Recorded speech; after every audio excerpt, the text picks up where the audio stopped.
네, 이번 시간에는 파동의 기준으로 차트의 흐름을 읽고 대응하는 방법에 대해서 간단하게 알아보고자 합니다. 먼저 차트의 속성에 대해서 한번 생각해 볼 거고요. 캔들매매 해석 기준은 어떤 것들이 있는지 쭉 한번 살펴보겠습니다. 그리고 수많은 해석 기준 중에 하나인 정고점의 근접이라는 기준을 통해서 어떻게 차트의 흐름을 읽어내려 가는지 실제 차트를 통해서 살펴볼 거고요. 참고로 이번 시간에 설명하는 내용은 주식 캔들매매법 책에 전혀 나오지 않는 것들입니다. 지난 12강 때 수평적 파동 구간 및 캔들 신호가 필요 없는 경우를 한번 짧게 설명을 드렸을 거예요. 네, 그거에 대한 좀 더 심도 깊은 실전적인 내용이라고 보시면 될 것 같습니다. 조금 썰을 좀 풀어야 될 것 같은데요. 먼저 본격적으로 들어가기에 앞서서 차트의 속성은 모함의 세계다. 차트는 변화무상하여 규칙성을 찾기 어렵다.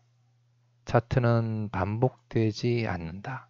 다만 같은 뜻 다른 듯 변주될 뿐이다. 차트가 반복된다면 과거에 이렇게 움직였으니까 미래에도 이렇게 움직일 것이다. 이렇게 예측할 수 있다면 얼마나 좋을까요? 하지만 그렇지 않죠. 그래서 분명함은 확신이라고 볼 수도 있고 모호함은 어떤 확률적 사고라고 볼 수도 있을 것 같아요. 그래서 분명함보다는 모호함을 추구하고 인정할 수밖에 없다. 적절한 예인지는 모르겠지만 카지노 도박할 때는 보통 사람들이 좀 확신하는 경향이 있잖아요. 그죠? 이럴 수도 있다. 이번에 내가 틀릴 수 있다. 이렇게 좀 모호하게 생각하면은 판단하면 카지노 도박하기 힘들죠. 그죠? 그런데 친구랑 간단하게 가위바위보를 한다. 그럴 때 무조건 이겨야 된다. 이번엔 질 수 없다. 내가 이길 것이다. 이렇게 확신하지는 않잖아요. 그냥 질 수도 있지. 이렇게 가볍게 접근하잖아요. 그런 차이가 아닐까. 도박과 확률의 게임, 그런 두 차이점이 차트에도 있지 않나. 음, 그렇게 생각을 하는데, 어쨌든 분명함보다는 모호함을 추구하는 게 맞다. 그래서 보조지표 이평선에 닿으며 매수하고 지지선 저항선 돌파하면 매수하고 이런 것들은 분명한 것들이잖아요. 그죠? 사람들은 분명함을 추구하지만 실제 차트의 세계는 그렇게 분명한 어떤 규칙이나 확신을 가질 수 있는 이런 것들이 있을 수가 없다라는 게 시장과 차트의 본질이라는 거죠. 제가 누누이 이야기하지만 그렇습니다. 그래서 반드시 상승한다. 이번에 매수하면 무조건 수익 낸다. 비법이다, 빅이다, 비밀이다, 또 그런 광고글도 많잖아요. 1,000만 원으로 100억 벌기, 한 달에 1,000만 원 벌기, 무조건 그런 식으로 광고하는 책이나 뭐 전문가나 리딩 방송 전문가나 자동 매매 프로그램이라든지 그런 것들은 전부 가짜거나 거짓이다. 네, 왜 그러냐? 차트를 보면 알 수 있습니다. 과거 차트를 다 뒤져보면 과거 차트가 지금 현재 차트도 조금 시간이 지나면 과거 차트잖아요. 과거 차트가 그런 식으로 돌아가지 않는다라는 게 다 나와 있으니까요. 어쨌든 파동의 방향, 곧 추세겠죠? 차트의 방향, 시세의 방향이라고 할 수도 있고 미리 정해져 있지 않고 분기점만 존재할 뿐이다. 예를 들어서 분기점이라고 우리가 가늠할 수 있는 대표적인 구간이 정고점, 전저점 부근. 긴 수평적 행보한 다음에 어떤 구간, 또 텀이 발생한 다음에 어떤 상황, 그 외에 뭐 큰 캔들군 다음에 행보하는 작은 캔들군, 또는 갑작스런 뭐 상승 하락 직후, 뭐 이런 여러 가지 분기점이라고 부를 만한 상황들이 있습니다. 그래서 정해져 있지 않기 때문에 예측하지 않고 그때그때 맞게끔 대응하는 게 중요한 이유고요. 그리고 중요 분기점 부근, 중요 분기점은 제가 누누이 이야기하지만 10년 전이나 지금이나 차트의 70, 80%는 우리가 알 수 없는 구간이에요. 대부분 평균적으로 보면 20, 30%만 겨우 해석할 만한 가치가 있다, 이렇게 보거든요. 근데 전체를 해석하려고 하면 미궁에 빠지게 되죠. 한마디로 답이 없습니다. 그래서 이 해석할 수 있는 20, 30%만 해석해야만 학습 데이터가 누적이 되고 반복할수록 실력이 쌓이게 되죠. 캔들 매매에서는 파동, 캔들군, 뭐 캔들 한 가지 더가 있다면 하이로우 기준선이죠. 지난 시간에 좀 설명을 했었고, 뭐 그런 네 가지 요소가 조합된 해석 기준으로 차트의 흐름을 읽습니다. 해석 기준을 통해서 상승이 정상이다, 하락이 정상이다 라는 시나리오를 세워놓고 그 시나리오 안에서 어떤 확률적 신호를 찾아가는, 100%는 없으니까 모호하지만 모호한 대로 확률적으로 어떤 신호라고 볼 만한 것들을 찾아 나서는 이런 방식이라고 정의할 수 있을 것 같습니다. 그래서 캔들 매매에서는 차트 해석 기준이 매우 다양해요. 저도 뭐 세어보지는 않았어요. 정리를 해본 적은 없고, 뭐 100개까지는 안 될 것 같지만, 아무튼 뭐 매우 많습니다. 매우 많은데, 그 중에 뭐 몇 가지만 생각나는 것들만 추려봤는데요. 상승하는 와중에 출현하는 형성되는 긴 윗꼬리 캔들군은 잠시 하락하더라도 상승할 확률이 높다. 대표적으로 뭐 정고점 앞둔 위치에서 큰 양봉군으로 상승하다가 꼬리들이 막 달려요. 달리면은 얘네들은 단기 하락해도 상승할 가능성이 크다, 이런 기준이 있다는 거죠. 또 큰 양봉군으로 상승한 후 행보하는 작은 캔들군은 숨고르기를 의미한다. 그러니까 큰 양봉군으로 쭉 상승한 다음에 작은 캔들군으로 이렇게 옛날로 따지면 뭐 깃발 형태 이렇게 펄럭이는, 나부끼는 작은 캔들군은 계속 상승을 이어갈 가능성이 크다, 이런 거고요. 그 다음에 큰 양봉군으로 쭉쭉 상승하는 애들보다 작은 캔들군으로 서서히 꾸물꾸물 상승하는 애들이 훨씬 더 멀리 갈 가능성이 크다, 이런 기준도 있고, 또 정고점에 이렇게 헤딩한다라고 표현을 쓰는데요. 작은 캔들군으로 이렇게 부딪히는 애들은 계속 상승을 지속할 확률이 높다고 봅니다. 좀 약간 위로 이렇게 비스듬하게 올라가는 유형일 때 이야기인데, 그리고 수평적 작은 캔들군, 상승한 다음에 주로 작은 캔들군이 이렇게 수평적으로 가는데 갑자기 큰 양봉이 하나 툭 튀어나와요. 이런 애들은 하락할 가능성이 크다. 또 지난 시간에 설명했지만 뭐 매수 신호가 허물어지면 또 하락세가 깊어질 가능성이 크다. 그 외에도 매우 많습니다. 얼마나 많은지는 저도 모르겠어요. 언제 한번 정리가 필요할 것 같긴 한데, 근데 이런 기준은 뭐 상승이다 하락이다 이렇게 딱 정해진 게 아니고, 정상적인 상승 또는 비정상적인 상승 하락을 판단하는 하나의 어떤 그 레퍼토리, 단서, 뭐 DNA 연결 같은 뭐 그런 거라는 거죠. 예를 들어서 좀 전에 수평적으로 행보하는 작은 캔들군 다음에 큰 양봉이 하나 나왔어요. 원래 하락해야 정상인데 그 다음에도 뭐 양봉팽이라든지 양봉이 두 개 나와요. 그러면 이런 애들은 계속 상승을 이어갈 가능성이 크다라는 기준으로 다시 바꿔집니다. 이어집니다. 이처럼 하나의 기준은 그 상승 하락 이렇게 딱 이분법적인 게 아니고, 하나 상승이 정상이지만 그럼에도 불구하고 하락한다면 또 다른 기준으로 연결되는 하나의 뭐라고 해야 되죠? 분기점이라고 이정표 뭐 이렇게 표현할 수 있을 것 같아요. 그래서 예를 들어 본다면 매수 신호가 허물어지면 하락세가 깊어질 가능성이 크다라는 기준이 있다고 했잖아요. 이렇게 뭐 이건 전저점을 표현한 거고요. 전저점을 돌파했는데 캔들 신호, 매수 신호가 나왔어요. 그런데 이게 뭐 저가일 수도 있고 그 캔들 신호의 저가일 수도 있고 아니면 이전에 뭐 어떤 캔들군의 저가일 수도 있어요. 상황 따라 다른데 허물어지면 하락이 깊어질 가능성이 크다. 이게 기본 기준이죠. 그런데 하락이 깊어질 가능성이 크다고 하지만 그 깊어지는 것도 무한정 깊어지는 게 아니고요.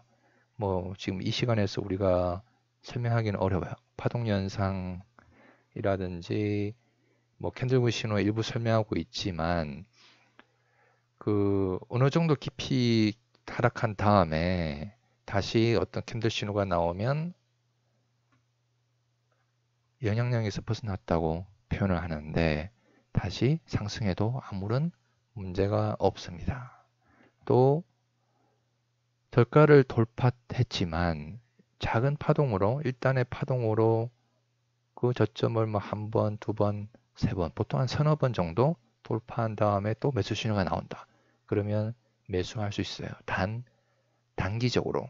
왜냐하면 단기 상승할 가능성이 크지만 중장기적으로는 다시 하락하는 게 정상이다. 이런 기준으로 이어지거든요. 지금 제가 설명드리는 이런 것들에 대해서 너무 복잡하게 공부할 필요 없습니다. 지금 예를 드는 것 뿐이니까 그런가 보다라고 그냥 가볍게 받아들이시면 돼요. 또 매수 신호의 저가가 매수 신호가 허물어졌지만 그럼에도 불구하고 상승해서 파동을 좀 크게 만들어요. 뭐 이런 것도 지금 이 시간에서 깊이 있게 파고들 수는 없어요. 허물게 되면 어쨌든 어떤 선을 돌파하게 되면 강하게 상승할 가능성이 커요. 이전에 전고점이 있다면 거의 전고점을 돌파하게 됩니다. 아니면 또 어떤 선을 돌파했음에도 불구하고 또 다시 내려서 파동을 또 크게 만들어요. 그러면 그 이후에는 보합 예상 구간이다. 그래서 매매해서는 안 된다. 이런 기준으로도 이어져요. 또 캔들 신호 자체가 위치적으로나 형태적으로나 미흡하다. 캔들 신호로 보기 매우 어렵다. 이때는 우리가 손절당하는 자리에서나 매수한다. 이런 기준이 있거든요. 그래서 손절당하는 자리, 이 저가를 살짝 돌파한 이런 지점에서 매수하는 게 정상이고 다른 그림으로 보면은 저가를 헛문 다음에 상승하는 게 정상이다. 이렇게도 이런 기준도 성립될 수가 있어요. 이만큼 이 기준에서 파생되는 기준들이 많다라는 거죠. 그 흐름에 따라서. 이런 식으로 그냥 뭐 하락이 깊어진 게 정상이다라고 하지만 무조건 깊어진다고 그냥 어떤 확신하거나 예측하는 게 아니고 정상임에도 불구하고 상승한다라든지 그죠? 상승함에도 불구하고 다시 파동이 커짐으로써 그 이후에는 보합을 한다든지 이런 식으로 계속 가지치기를 해 나가는 방식이죠. 그런 식으로 흐름을 읽는 게 캔들매법이라는 거죠. 그래서 지난 시간에 잠시 설명을 했지만 정고점의 근접이라는 기준에 대해서 잠시 알아봤잖아요. 그거에 대해서 좀 더 차트의 예를 들어가면서 실시간 차트를 예를 들어가면서 좀 깊이 있게 알아보고자 합니다. 정고점에 근접한다는 기준은 상승세, 큰 파동, 주간 차트예요. 주간 차트. 정고점에 근접하거나 살짝 돌파한 후에 하락하게 되면 이때 전저점을 돌파하면 이후 정고점을 돌파할 가능성이 크다. 그러니까 이전에 파동으로 형성된 정고점을 큰 파동이 형성이 돼서 다시 근접하거나 살짝 돌파하거나 하게 되면 전저점을 돌파하게 되면 이전의 고점을 돌파할 가능성이 크고 그러니까 이런 기준이 있다 보니까 전저점 돌파한 다음에 어떤 캔들군 플러스 캔들 신호 같은 게 나오면 매수해서 목표가를 전고점 한참 위를 목표로 가져간다. 이렇게 대응한다는 거죠. 근데 전저점에 닿지 않고 이렇게 상승할 수도 있어요. 이때는 대응하기가 어렵죠. 그냥 뭐 자연스럽구나. 대응할 수 있는 여지도 줄 수 있는데 기본적으로는 쉽지 않습니다. 그래서 이렇게 캔들 신호가 있으면 좋고 캔들 신호가 없더라도 저점을 이 깊이도 있어요. 깊이를 어느 깊이 이상 돌파하면 안 된다라는 것도 있는데 아주 좀 까다롭죠. 객관적으로 정할 수가 없으니까 상황마다 다르니까 뭐 이런 부분도 파동 연상에서 설명하고는 있는데 이따가 뭐 차트를 보면서 대략적으로 한번 살펴보도록 하죠. 어쨌든 저가를 시작점으로부터 수평적으로 파동이 뭐 한 서너 개 이상 이렇게 이어지면서 시작점의 저가를 돌파하지 않는 상태 이런 상태라면 캔들 신호가 없어도 손절이 최소화된다면 주식에서의 손절은 최대는 20%잖아요. 그죠? 기본은 마이너스 10%고 20% 10% 이내 들어온다면 아무런 캔들 신호가 없어도 매수가 가능하다. 이런 조건이 성립이 되죠. 근데 뭐 이런 기준을 통해서 좀 전에도 봤지만은 뭐 다양한 파생되는 기준이 또 하위 기준들, 연결 기준, 후속 기준들이 있잖아요. 그죠? 얘도 마찬가지예요. 매수 신호가 있었는데 상승하다가 얘가 허물어져요. 허물어지면 하락이 깊어질 가능성이 크다. 좀 전에 그 매수 신호가 허물어지면 그죠? 하락이 깊어질 가능성이 크다라고 했잖아요. 똑같아요. 가능성이 큰데 이게 또 올라와서 파동 크게 만들어요. 어떤 선을 돌파하게 되면 그냥 상승이 매우 강할 가능성이 큽니다. 돌파하고도 계속 상승할 가능성이 커요. 이런 기준으로 또 연결될 수 있고 또 저가를 서너 번 돌파했지만 그 후에 하락하지 않고 파동이 수평적으로 움직이면 또 얘도 상승할 가능성이 커요. 물론 여기서도 하락할 수도 있지만 근데 보통 이렇게 한 번 정도만 왔다 가야 되는데 뭐 꼬리가 간격을 두고 한 두세 개 이상 이렇게 간격을 둔 상태에서 꼬리가 형성되거나 그 캔들군 신호 파동 현상에 설명되어 있지만 떼묵 같은 이런 유형을 만들고 하락한다든지 이렇게 되면은 또 상황이 달라져요. 그러면 저점을 돌파하더라도 상승할 가능성이 크다. 이런 기준이 성립되기 어렵습니다. 다만 내려가지 않고 또 막 꼬리를 이렇게 만든다면 정고점을 돌파하고도 계속 상승할 가능성이 크다. 이런 기준으로도 이어질 수가 있고요. 그 다음에 또 전저점을 돌파하지 않고 수평적으로 가는 상태라면 또 이 저가를 기준으로 매수할 수 있는 경우도 생길 수 있습니다. 좀 어렵죠? 그죠? 자, 어쨌든 지금 이 시간에 너무 복잡하게 생각하지 말고 자, 이런 기준을 가지고 실제 차트에서 좀 오늘은 7월 18일인데 18일 기준으로 한번 차트를 통해서 한번 살펴볼게요. 일단 그 정상적으로 상승한 예 한 5가지 정도 살펴보고 그 다음에 현재 기준으로 전고점에 근접한 후에 하락 조정 중인 유형 그러니까 매수 가능할 수도 있는 미래 또는 현재 가능할 수 있는 종목 한 20개 정도 이렇게 살펴볼 겁니다.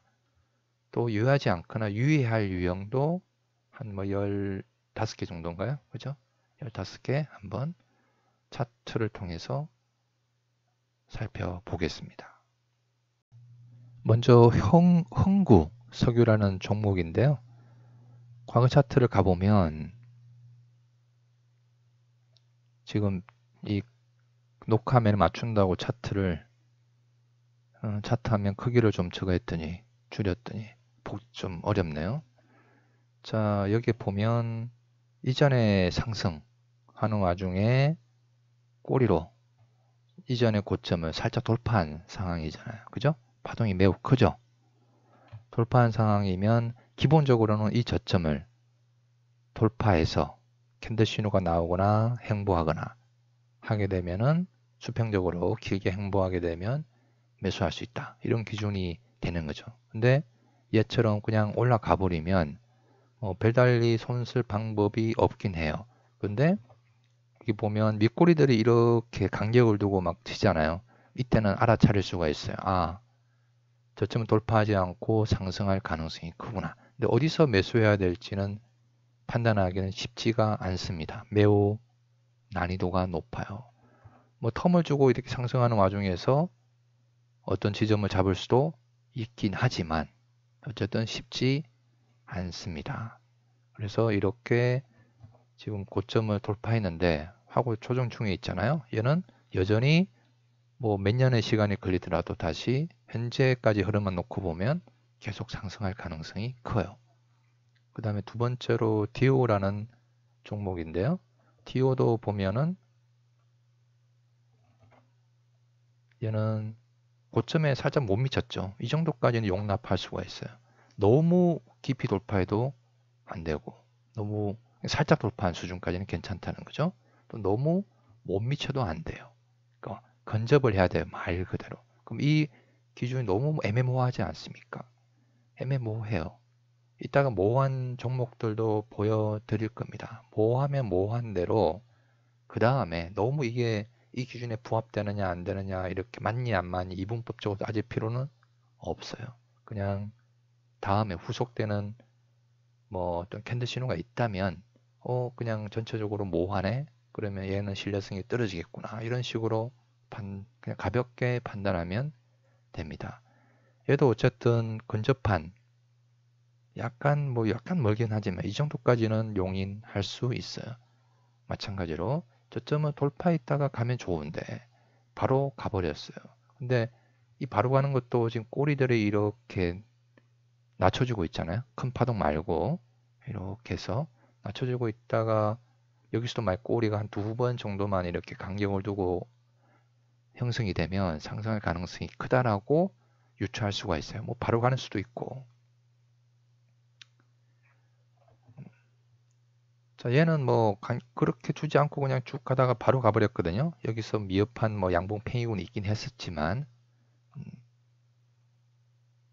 바로 가는 경우는 우리가 어쩔 수가 없다. 그리고 그러면 얘는 이중 정고점에 근접하는 거 아닙니까? 네, 택도 없습니다. 파동이 너무 작고 급합니다. 간격이 없어요.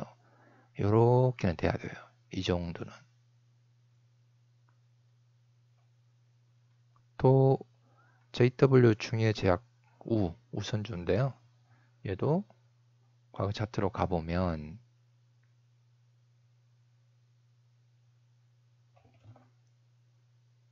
이전에 상승이었고 큰 파동으로 그죠? 중간에 뭐 이렇게 꼬리들이 있긴 하지만 근접했다가 얘도 마찬가지 이 기준을 기다려야 되는데 별다른 조정 없이 그냥 가버렸어요. 얘도 마찬가지 수평적으로 가다가 한번 쳐주고 이런 상황에서는 그냥 전 저점을 돌파하지 않고 상승할 수도 있겠구나 라고 알아차릴 수는 있지만 어디서 매수해야 될지는 판단하기가 쉽지가 않습니다. 난이도가 높습니다.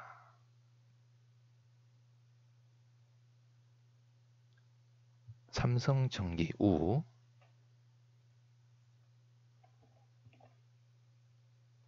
얘는 살짝 돌파했고 그죠? 상태에서 전 저점을 살짝 닿았다가 가버렸어요. 이런 경우도 우리가 이해는 되지만 손쓰기가 어렵습니다. 그럼 보낼 수밖에 없습니까? 네, 보낼 수밖에 없었을 가능성이 커요. 그러면 어떡합니까? 네, 다른 종목들이 있잖아요. 그죠? 애매모호한 종목도 말고 그리고 무조건 뭐 전고점을 닿았으니까 근접했으니까 내려오면 무조건 매수하면 언젠가는 올라가겠지. 5년 후든 10년 후든 이런 식의 생각도 매우 위험해요. 이따가 쭉 설명을 드리겠지만 그러니까 10개 종목이 있다고 하면 우리가 대응할 수 있는 걸 던져주는 게 한 서너 개 정도 될까요? 나머지는 뭐 5, 6개 정도는 버릴 수밖에 없을 거예요. 왜? 기회를 안 주고 가니까. 세방 우고요. 얘는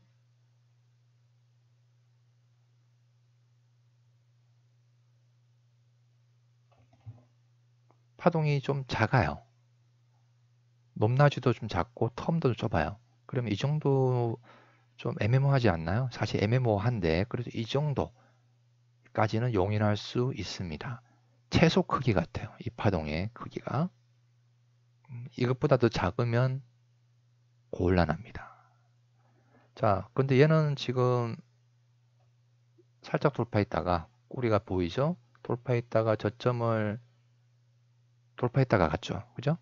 그러면 여기서는 수평적으로 이렇게 갔으면 우리가 대응하기가 좀 쉬웠겠죠. 그죠? 그럼 이런 데서 매수할 수가 있는데 손절을 잡아서 아니면 신호가 있었으면 근데 키워보면 신호가 별다른 신호는 특별한 신호는 없었던 것 같아요. 다만 여기 보면 저점이거든요. 아래 꼬리들이 이렇게 두 개, 세 개들이 보이죠. 그죠? 어느 강의에서 설명했는지 모르겠지만 이전 강의에서 그 아래 꼬리, 그죠? 주식 캔들신에 보면 큰 양봉 플러스 아래 꼬리, 큰 양봉 플러스 아래 꼬리 설명하면서 아마 했을 거예요. 그죠? 그래서 여기 꼬리들이 보이는 걸 좀 유심히 볼 필요가 있죠. 이건 뭐 엎어진 양동이와 비슷하지만 어떤 표준 형태와는 거리가 멀고요. 위아래 꼬리, 작은 양봉, 긴 위아래 꼬리, 작은 양봉이 나오는 것도 한번 눈여겨봤을 만하죠. 왜냐하면 평소 같으면 아무런 위치가 아닐 때는 얘는 뭐 해석할 수가 없는데 이게 지금 중요 분기점이란 말이죠. 중요 분기점은 이런 기준이 있을 때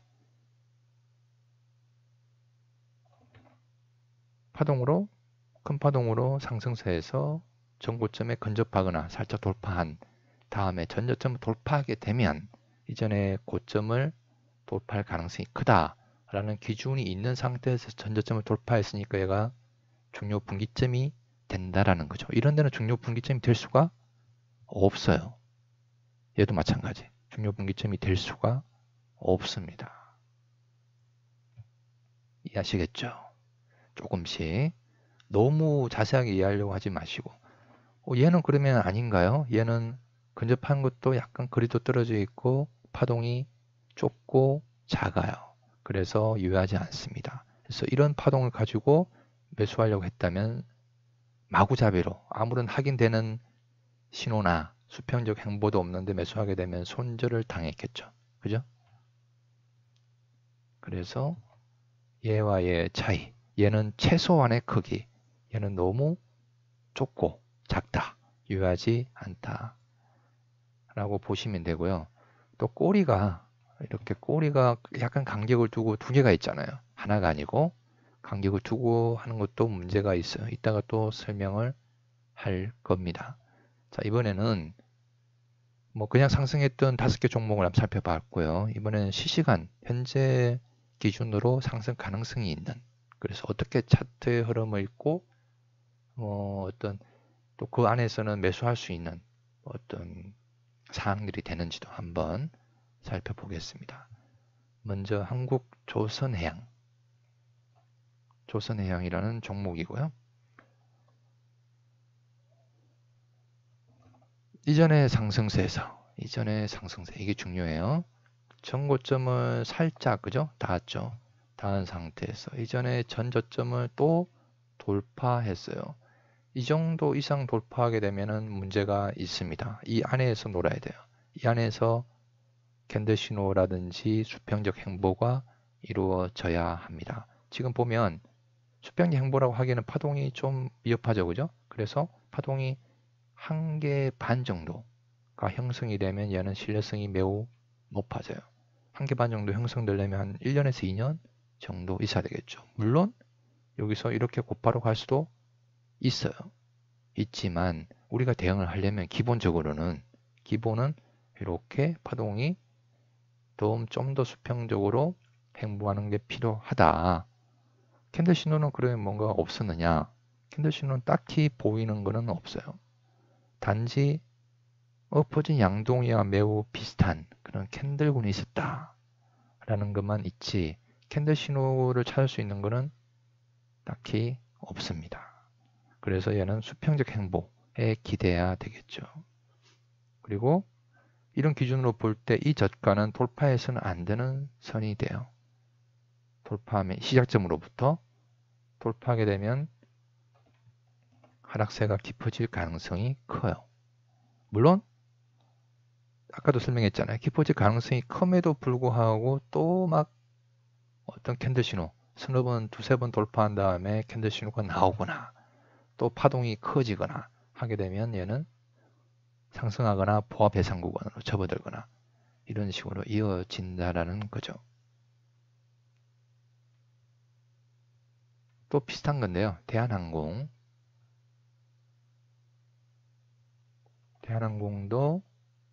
보면은 이전의 상승세에서 얘는 좀 많이 좀 약간 미흡해 보이죠. 근접한 게 좀 약간 좀 멀어 보이죠. 하지만 이 정도까지 용인할 수 있는 최대치라고 볼 수가 있습니다. 이 정도까지는. 이게 좀 더 못 미쳤다고 한다면 문제가 있을 거예요. 근데 이 정도까지는 괜찮아요. 그리고 좀 확대를 해보면 꼬리들, 그러니까 몸통보다는 화면이 작으니까 제어하기가 쉽지가 않군요. 그러니까 이거 한 번만 왔다 갔잖아요. 그죠? 이게 만약에 이렇게 한 두세 번 왔다 갔다 이러면 유효하지 않을 텐데, 자, 어쨌거나 전저점은 0인데 전저점을 살짝 돌파했다가 다시 파동으로 갔다가 또 돌파한 상황이에요. 캔들 신호가 딱히 보이지는 않아요. 물론 이전에 뭔가 뭐라고 해야 되죠? 매우 작은 캔들, 다른 캔들들과는 차별화되는, 확연히 차별화되는 매우 작은 캔들들이 이 다시 직전 저점을 돌파한 위치에서 나왔다. 유심히 볼만 하긴 해요. 캔들 신호라고 우리가 정의 내리기는 어렵지만 얘도 이 시작점으로부터 이 저가를 돌파하면 곤란하죠. 안 되죠. 돌파하지 않고 파동이 이렇게 가고 있는데 한국조선해양처럼 얘도 기본적으로는 파동이 하나 반 정도가 완성이 되면 더 선명한 신호가 되겠죠. 그러니까 하나 반 완성되기 전에 하나 정도 완성이 됐을 때 손절을 잡아서 이때는 이 저가가 아니고요. 이 저가가 될 거예요. 이 저가를 살짝 돌파하는 선까지는 용인할 수 있으니까 이 정도가 손절선이 될 수 있습니다. 좀 난이도가 있어요. 손절선을까지 디테일하게 잡으려면. 근데 이런 것들은 미리 정할 수가 없어요. 왜냐하면 상황들이 다 다르기 때문에 어쨌든 대략적으로는 그렇습니다. 그래서 파동이 하나 정도가 완성이 되면 더 완벽해요. 물론 바로 올라가거나 아니면 그냥 쭈룩 떨어질 수도 있어요. 확률이 더 높아지려면 하나 반 정도가 형성이 되면 파동이 완벽하다. 이런 이야기죠. 자, BC월드 제약인데요. 얘는 뒤로 가지가 않아요. 이게 다예요. 2014년부터 아마 상장이 된 것 같아요. 그래서 파동이 좀 비교적 작긴 하지만 그래도 이전에 여기서부터 상승을 했고 꼬리로 근접을 했고 저점을 좀 돌파한 상황이잖아요. 그죠? 이 정도까지 돌파하게 되면 문제가 있어 보여요. 약간 14,000 뭐 몇백 원 되겠죠. 그죠?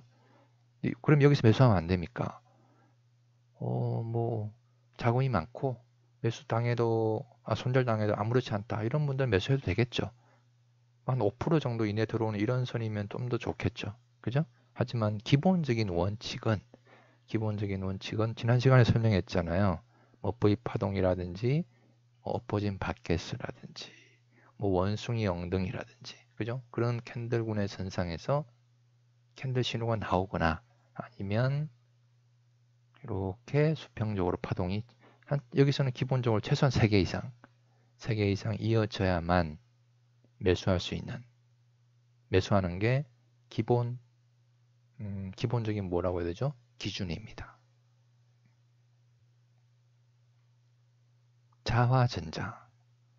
자화전자라는 종목도 살짝 못 미치긴 했지만 현재 전저점을 앞두고 있는 위치죠. 그죠? 얘도 이런 지점까지 돌파하게 되면 문제가 있어요. 이 안에서 어떤 사항들이 이루어지면 이전에 고점을 돌파하고도 3만 몇천을 돌파하고도 뭐 4만 5만 이상 갈 가능성이 높다고 볼 수 있죠. 근데 아직은 알 수 없어요. 한국가스공사도 이전에 고점에 근접했고 이쁘게, 그 다음에 전저점을 앞두고 있는 상태죠. 얘는 전저점을 돌파하지 않았잖아요. 돌파하게 되면 사실 여기서 바로 돌파하면 신뢰성이 높은데 이렇게 파동을 한번 갔다가 작은 캔들군으로 서서히 떨어지고 저점을 돌파하게 되면 여기서 나오는 매수 신호가 신뢰성이 떨어지는 경향이 있어요. 근데 이런 것까지는 우리가 파고들면 복잡하니까, 너무 어려워지니까. 근데 기본적으로는 얘는 저점을 돌파하지 않고 아까 그 살펴봤던 뭐죠, 뭐 홍구석유, 디오 뭐 이런 종목 있잖아요. 그런 종목처럼 돌파하지 않고 이미 이렇게 파동을 만든 이상, 여기서 큰 파동을 만든 이상 상승하는 게 좀 더 자연스러워요. 단지 우리가 대응하기가 매우 어려울 뿐이고, 상승하는 과정에서도 시간이 뭐 5년, 길게는 10년까지 걸릴 수도 있어요. 그래서 이런 모호한 상황에서 우리가 5년, 뭐 10년씩 뭐죠? 포지션을 보유할 필요까지는 없잖아요. 그죠? 그 다음에 한국큐빅도 이전에 고점을 꼬리로 살짝 아주 예쁘게 돌파했고요. 그 다음에 이렇게 꼬리로 간격을 두고 낮추고 있어요. 이러면 이런 상태는 저점을 돌파하지 않고 마찬가지로 여기서도 한 두 번 이렇게 간격을 두고 꼬리를 친다거나 뭐 깔짝 파동처럼 파동이 형성되면 전저점을 돌파하지 않고 상승할 가능성이 커집니다. 신영아코르 종목도 한국큐빅이랑 비슷하죠. 그죠? 꼬리로 돌파했지만, 근접했지만 그 다음에 간격을 두고 꼬리들이 보이기 시작해요. 그러면 얘도 한 두 번 이렇게 하게 되면, 아니면 수평적으로 쭉 작은 캔들군으로 가게다가 뭐 깔짝파동처럼 한번 쳐주고 캔들 신호가 나온다. 약간 텀을 주고, 그렇다면은 전고점을 돌파하고도 상승을 이어갈 가능성이 크겠죠. 아직은 알 수 없어요.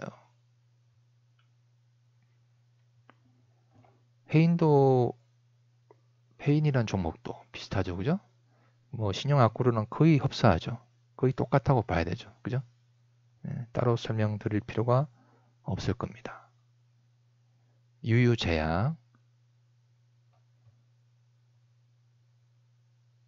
유유제약은 좀 전에 신용아쿠르랑 뭐 헤인이랑 비슷한 것 같지만 약간 달라요. 신용아쿠르랑 헤인은 파동이 이렇게 붙어서 갔잖아요. 얘는 근데 한 빠졌다가 파동을 만들면서 가잖아요. 그죠? 이런 애들은 상승할 전저점은 돌파하지 않고 상승할 가능성이 크다라고 보기가 좀 어려워요. 똑같이 아까 종목 하나 소개했잖아요. 그죠? 파동 하나 만들고 작은 캔들군으로 뭐 서서히 떨어지게 되면 전저점을 돌파하더라도 나오는 매수 신호가 좀 신뢰성이 낮아지는 경향이 있습니다. 그래서 얘도 한참 지켜봐야 될 거예요. 하이비전이라는 종목도 아주 예쁘게 거의 뭐 꼬리로 달동 말동 했다가 지금 저점을 앞두고 있는 상태인데 약간 멀지만 얘도 많은 시간이 필요하죠. 그죠? 뭐 3, 4년, 4, 5년 바로 떨어져 주면 뭐 한 1년, 2년 내에 바로 떨어져 줘서 캔들 신호가 나온다면 완벽하게 우리가 대응할 수가 있을 겁니다. 롯데케미칼 이런 종목도 마찬가지죠. 그죠? 시간이 많이 필요하고요. 삼성전기도 롯데케미칼하고 똑같아요. 그 다음에 황금ST도 똑같죠. 시간이 많이 필요합니다.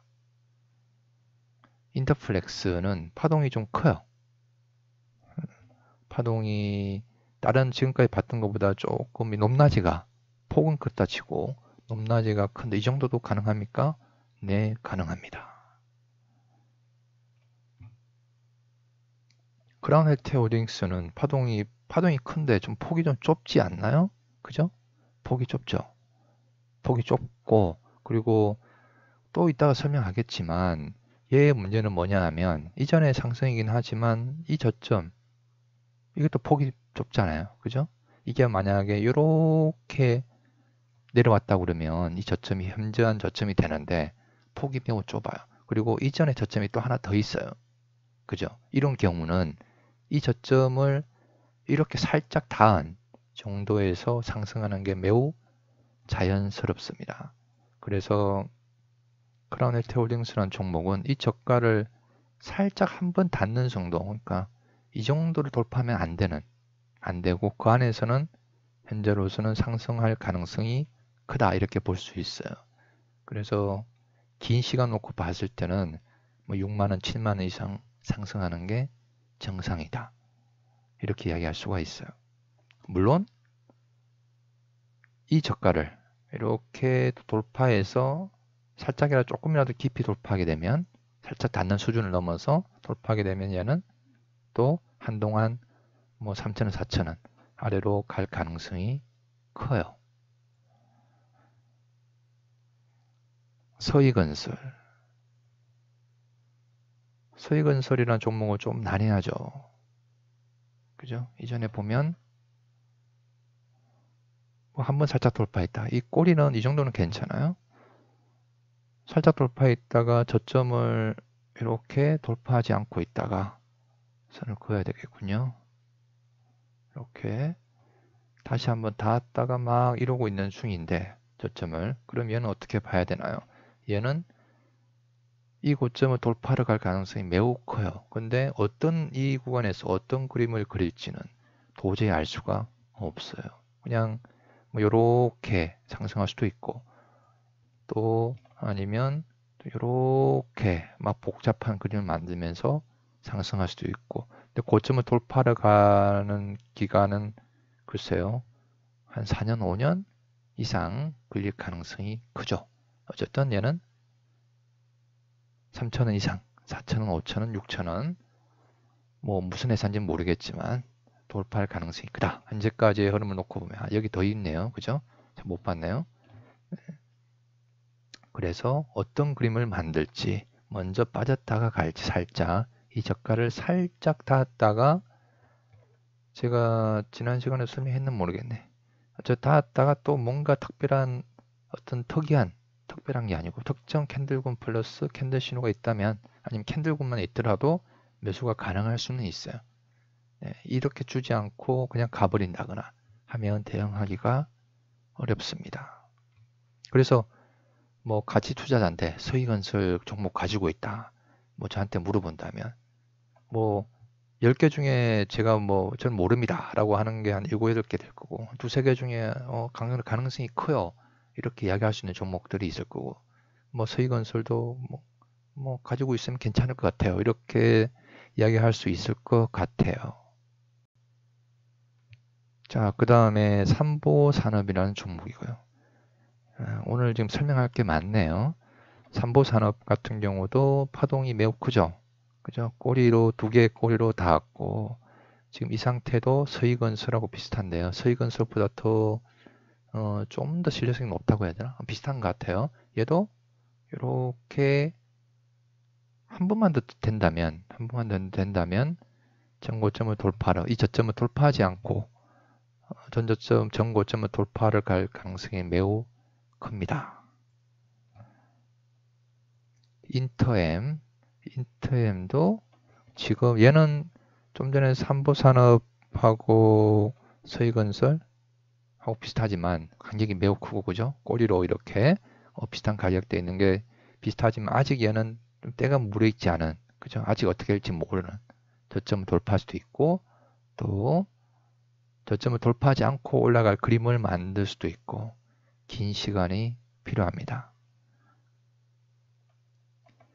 자, 한진이라는 종목도 뭐 약간 좀 깊이 돌파한 거 아닌가요? 네, 그런 약간 뉘앙스가 있어요.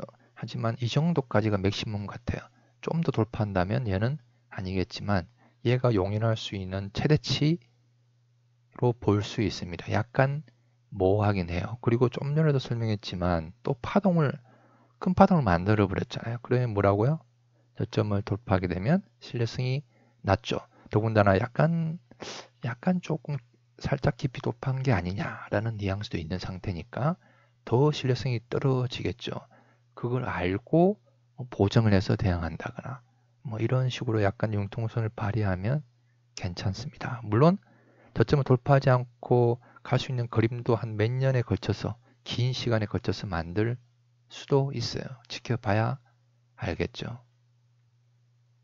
DHP 코리아라는 종목인데 얘는 좀 특이해요. 보면 이렇게 전고점에 이것도 약간 떨어진 것 같지만 그래도 이 정도까지는 근접했다라는 그 카테고리에 넣을 수가 있고요. 근데 꼬리가 그러면 약간 간격을 두고 세 개가 있는데 유효한가요? 예, 유효합니다. 근데 꼬리가 이렇게 중간에 꼬리로 이렇게 두고 있거나 네, 다시 중간에 이렇게 꼬리를 두고 있거나 아니면 이렇게 올라가는 상태에서 간격을 둔 꼬리들이 있잖아요. 그죠? 이런 애들은 유효하다고 볼 수가 없어요. 전고점의 근접 기준을 적용할 수가 없지만 얘처럼 꼬리를 낮추는 애들은 괜찮아요. 3개 이상 있다 하더라도 참고하시기 바랍니다. 그래서 얘도 마찬가지 전저점을 돌파하게 되면 두 가지 조건 중에 하나가 부합이 된다면 매수할 수 있겠죠.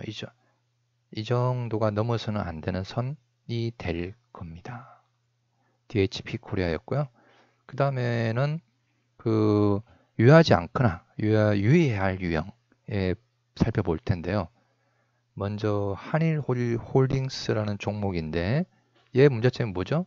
얘의 문제점은 일단 깊이 돌파했고 그리고 꼬리가 지금 뭐 여기도 3개가 있고 좌우로도 막 있고 그죠? 이런 애들은 저점을 돌파하든 말든 뭐 신호가 나오든 말든 전고점을 향해서 상승할 가능성이 크다 이렇게 볼 수가 없습니다.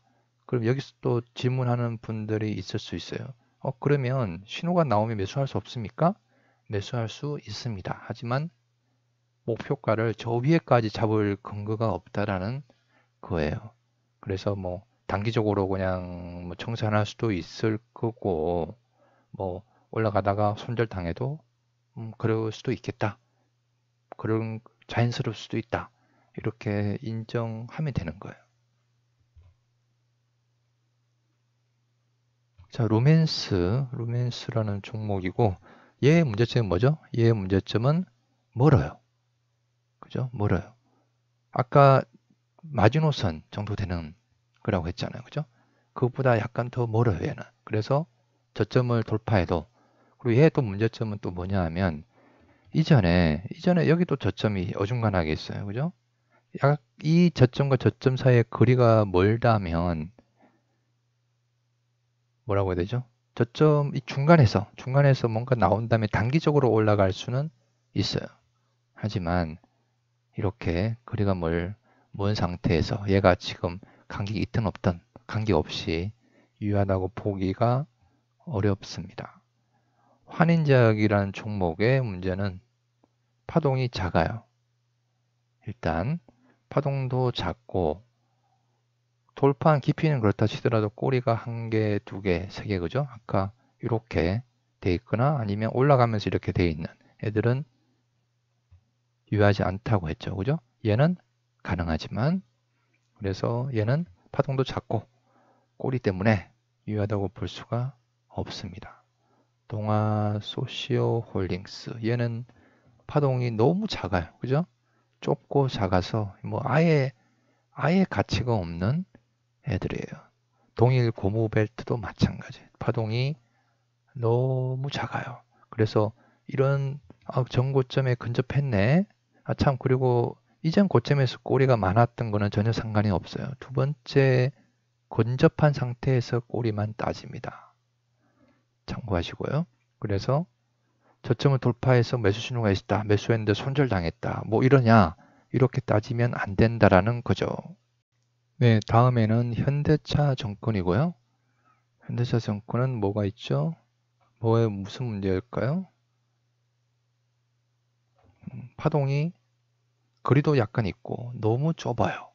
높이는 높낮이는 괜찮은데 폭이 너무 좁아요. 이런 애도 유효하다고 볼 수 없습니다. 그러면 간격이 막 있는 상태에서 내려와도 유효하지 않습니까? 네, 유효하지 않습니다. 너무 좁아요. 그래도 이 정도는 벌려줘야죠, 최소한. 이 정도는.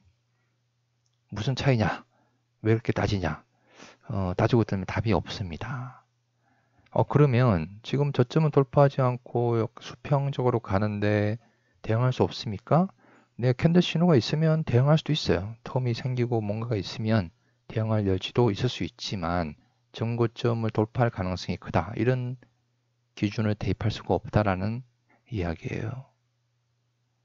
DBH 글로벌이란 종목인데 얘는 어떤 문제가 있었을까요? 일단 돌파하는 건 괜찮아요. 여기까지도 괜찮아요. 근데 파동이 한번 커졌죠. 그죠? 이 큰 파동이 생기는 거는 문제가 있습니다.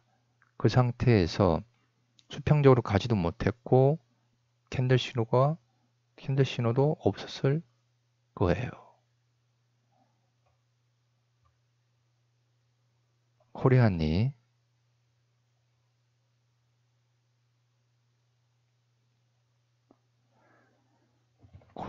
여기까지는 괜찮습니다. 파동이 좀 약간 어수선하지만 이렇게 근접한 거는 괜찮아요.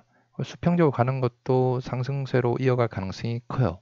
근데 여기서 상승세로 이어가려고 했다면 이런 구간에서 뭔가 그림을 만들어야 되는데 결론적으로 보면 여기서부터 고가를 지금 낮추는 유형이 됐잖아요. 파동이 커지면서 이런 애들은 안 됩니다. 전저점을 돌파하더라도 상승할 가능성이 크다 라고 볼 수가 없습니다.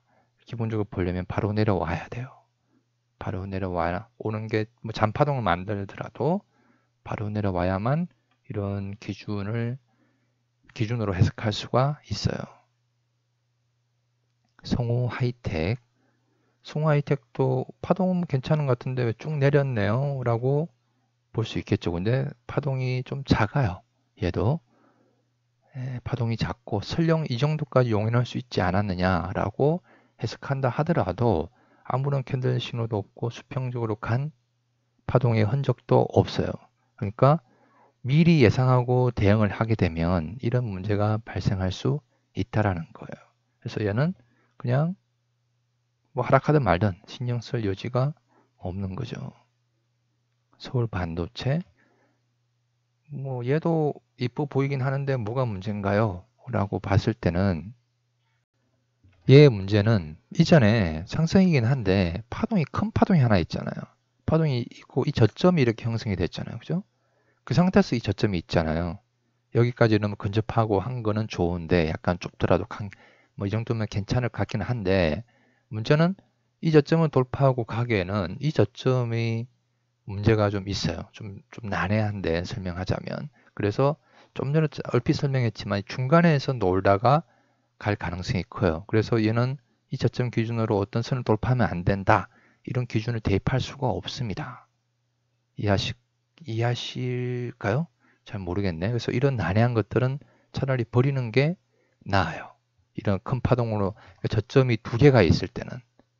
그죠? 이전에 지금까지 쭉 살펴봤던 종목들 보면 파동이 이렇게 그냥 이전에 별로 걸리는 거 없이 아니면 잔 파동밖에 없었던 그런 상황인데 얘처럼 파동이 있는 상태에서 이중 이렇게 전고점이 근접하게 되잖아요. 그러면 문제가 있다라는 거예요. 파동이 좁으면 이 밑에 있는 저점을 살짝 돌파했다가 가는 게 더 자연스럽고 파동이 약간 그 거리가 멀면 중간에서 놀다가 가는 게 맞고 이런 식이거든요. 그래서 해석하기 어려운 분들은 이해하기 어려운 분들은 이런 종목은 해석하지 않는 게 맞습니다. 네, 다음 애니 능률이라는 종목인데요. 얘도 마찬가지죠. 좀 전에 봤던 이 파동 때문에 어중간하죠. 그죠? 이 고점에 약간 근접한 뉘앙스가 있지만 돌파했다고 올라가긴 했지만 지금 다시 내려와서 이 구간에서 어떤 그림을 만들고 올라갈지를 몰라요. 얘는. 그래서 물론 뭐 수평적으로 다시 이렇게 모양을 만들게 되면 대응은 가능하지만 이 저점이 거슬린다. 그래서 확률이 약간 낮아지는 경향이 있다라는 것을 인지할 수밖에 없습니다. 한국 타이앤 테크놀로지고요. 얘의 문제점은 뭘까요? 전고점을 살짝 돌파했고 저점을 돌파했는데 얘는 매수하면 안 되나요? 이게 뭐 넘어서는 안 되는 선 같기도 하고 왜 문제는 뭘까요? 이전에 저점이 여기에요. 상승이 여기서밖에 이루어지지 않았어요. 이런 애들은 해석하지 않습니다. 그러니까 상승이 이 저점 아래에 있어야 돼요. 이해하시겠죠? 여기서부터 최소한 상승을 해야만 해석하고 인정하고 해석할 수가 있는 겁니다. 착오 없으시기 바라고요. 그 다음에 이글벳이라는 종목 또 보면은 좀 약간 특이한데 얘는 여기서부터는 괜찮아요. 여기서부터 상승해서 지금 이게 저점이고 그죠? 이 저점은 뭐 해석할 필요가 없고요. 고점이 한번 닿았다가 꼬리 막 이렇게 여러 번 만들고 다시 한번 돌파했어요. 그 다음에 또 윗꼬리를 만들고 서서히 이렇게 하락하는 유형이었죠. 그러면 여기까지 하락했으면 뭐 이 저점을 돌파하더라도 상승할 가능성이 크다 이렇게 보기가 어려운데 이 꼬리 두 개 때문에 근데 얘는 다시 돌파했어요. 그죠? 이 고점을 돌파하게 되면 얘는 또 시간이 많이 걸리겠지만 얘는 계속 상승을 이어갈 가능성이 큽니다. 이것도 좀 설명할 게 많은데 좀 시간이 너무 제가 긴 시간을 설명하다 보니 1시간을 넘기면 안 될 것 같아서 지금 빨리 설명하느니라고 이런 부분까지 복잡하게 설명하기는 좀 어렵습니다. 어쨌든 이런 꼬리의 뉘앙스를 좀 잘 살펴보시면 좋겠어요. 물론 이 상태에서 텀을 주고 갔다면 우리가 매수할 수 있는 여지도 생겼겠지만 바로 상승해버렸기 때문에 따라갈 수는 없었어요. 그 다음에 제일 바이오라는 종목도 이글벳이랑 비슷하죠. 그죠? 이글벳이랑 비교해 보세요. 이글벳은 이렇게 내렸다가 돌파를 해버렸고 얘는 지금 꼬리 두 개가 있어서 유효하지 않게 돼버렸는데 저점을 돌파하더라도 그 다음에 간격을 두고 꼬리들이 계속 이렇게 약간 후퇴하는 듯한 주고 있어요. 그러면 얘는 뭐라고 표현해야 되죠? 뭐 파동 이렇게 한번 바닥 정도 되게 되면 전고점을 돌파하고도 계속 상승을 이어갈 가능성이 큽니다. 그래서 뭐 내년까지 좀 유심히 봐야 되는 종목일 가능성이 커요. 어디서 뭐 그냥 아무 데서나 매수하면 안 되나 이 저가를 기준으로 잡아서 이렇게 이야기하기는 어렵습니다. 물론 저 개인적으로는 어디쯤에서 매수하면 되겠다. 뭐 이 정도면 손절도 나오고 할만하다 라고 할 수 있는 지점은 있어요. 근데 딱 집어드리기는 어려워요. 확률적으로 그렇게 높지는 않기 때문에. 자, 여기까지 쭉 지금 약 1시간 가까이 살펴봤는데요. 뭐 지금까지 쭉 설명했지만 책에서는 주식 캔들매법 책은 캔들매법 전체 10분의 1도 설명하지 않았어요. 근데 지금 또 한 대목을 설명하는데도 지금 내용이 엄청나게 많잖아요. 사실상. 그죠? 뭐 어떤 분은 새로운 걸 알아서 좋다라는 분도 있고 지금까지 저하고 쭉 공부해온 분들은 전고점의 근접이라는 기준을 좀 더 상세하게 알 수 있었다라는 분도 있을 거고 또 어떤 분은 너무 복잡하다. 안 그래도 머리 아픈데 더 어려워졌다. 이런 분도 있을 거고 설명하는 제 입장도 상당히 난감합니다. 네, 어쨌든 내용이 너무 많아요. 설명할 수 없는 부분들도 너무 많고 근데 전고점의 근접이라는 이 기준은 주식 차트, 뭐 다른 파생 상품도 똑같이 적용할 수가 있는데 주식 차트에서 상당히 유용한 흐름을 읽고 중장기, 그러니까 장기 투자할 수 있는 최소한 뭐 3배에서 10배 이상 목표를 노려볼 수 있는 어떤 해석 기준 중에 대표적인 관심을 가질 만한 기준 중에 하나다 라는 차원에서 쭉 설명을 드렸으니까 좀 이해가 안 되는 분들은 반복해서 보시고 또 그래도 이해가 안 되는 부분들은 카페에 질문을 남겨주시기 바랍니다. 네, 다음 시간에는 어떤 내용을 가지고 찾아뵐지는 모르겠어요. 이게 끝일 수도 있고 또 추가적으로 뭐 몇 가지 더 설명할 수도 있을 것 같습니다. 다음에 기회가 된다면 또 동영상을 올리겠습니다.